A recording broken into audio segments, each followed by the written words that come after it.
नमस्कार मित्रांनो, अस्सल हाताची चव या मराठी यूट्यूब चॅनलमध्ये तुम्हा सर्वांचं स्वागत आहे.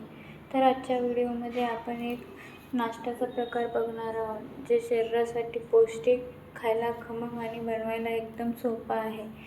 यासाठी आपण इथे एक बाउल मखाना घेतलेले आहेत.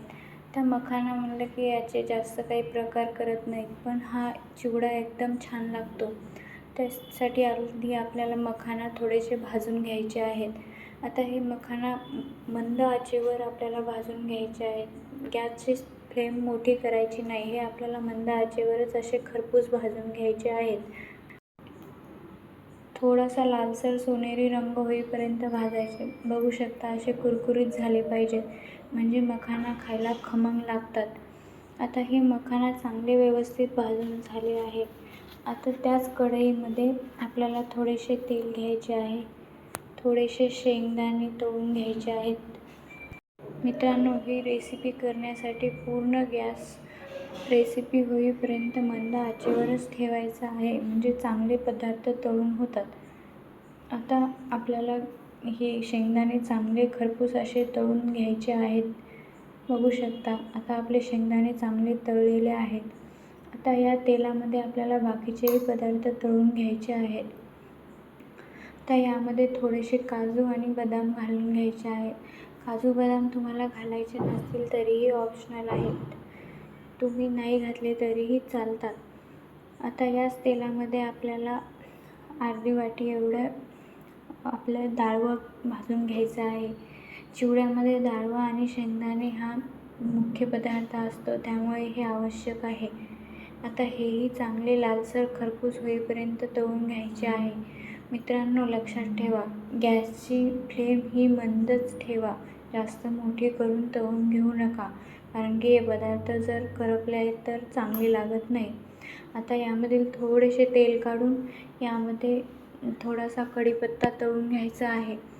आता हे कढीपत्ता चांगला तडतड तळेपर्यंत आपल्याला तळून घ्यायचा आहे.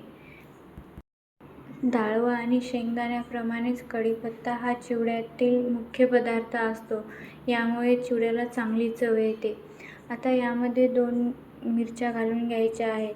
तुम्हाला जर मिरच्या घालायच्या नसतील तर त्याही ऑप्शनल आहेत. या जागी आपण लाल तिखट वापरू शकतो.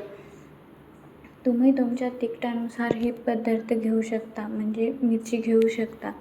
आता यामध्ये थोडीशी हळद आणि थोडीशी लाल मिर्च घालायची आहे. लाल मिरची तुम्हाला घालायची तर घाला, नाही तर नका घालू, कारण की हिरवी मिरची घातलेली आहे. तुम्ही तुमच्या तिखटानुसार करा. हळद आणि लाल तिखट घातले की लगेच गॅस बंद करून घ्यायचा आहे. आता यामध्ये आपण भाजलेले मखाने घालायचे आहेत व हे चांगले मिक्स करून घ्यायचे आहेत. इथे लक्षात ठेवा, हळद आणि चटणी टाकली की लगेच गॅस बंद करून घ्यायचा आहे, कारण की ते तेलामध्ये करपल्या जातात, म्हणून गॅस लगेच बंद करून घ्यायचा आहे. आता हे सर्व एकदम मिक्स करून घ्यायचे आहे, म्हणजे हळद आणि चटणी व्यवस्थित मखाण्याला लागली पाहिजे. आता हे सर्व व्यवस्थित मिक्स झालेले आहे. बघू शकता, मखानेही आपल्या अगोदरच चांगले भाजले, त्यामुळे जास्त वेळ भाजण्याची गरज नाही. आता यामध्ये आपण तळलेले शेंगदाणे, काजू बदाम आणि डाळवं घालून घेणार आहोत. हेही एकदा व्यवस्थित सर्व मिक्स करून घ्यायचे आहे. मित्रांनो, मखाण्याचा चिवडा बनवायला एकदम सोपा आणि सरळ आहे, त्यामुळे हा चिवडा लहान भुकेसाठी कधीही आपण बनवू शकतो. आता यामध्ये आपल्याला चवीनुसार मीठ घालायचे आहे. यामध्ये एक अजून पदार्थ घालायचा आहे, तो पदार्थ म्हणजे थोडीशी साखर आपल्याला यामध्ये घालायची आहे. तर साखरेऐवजी तुम्ही पिठी साखर किंवा दळलेली साखरही घालू शकता. मी इथे थोडीशी साखरच घातलेली आहे. साखरेमुळे छान चव येते, म्हणजे तिखट गोड असा चिवडा हा लागतो. तर हाताने हे सर्व मिक्स करून घ्यायचे आहे, म्हणजे मीठ आणि साखर व्यवस्थित या चिवड्याला लागली पाहिजेत.